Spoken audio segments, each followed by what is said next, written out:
মানে কি একটা অবস্থা। মাত্র একটা নিউজ দেখলাম, লালমনিরহাটের শিয়াল হচ্ছে গিয়ে মানুষের অন্ডকোষ নিয়ে পালাচ্ছে। মানে কতক্ষণ পর পর সে আক্রমণ করতেছে।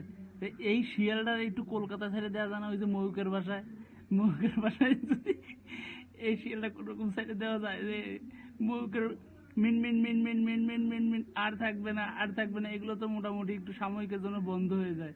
আর যদি জায়গা মতো একটা দিয়ে দিতে পারে তাহলে তো মোটামুটি চিরতরে একদম পটল তোলার মতো একটা অবস্থা হয়ে যাবে।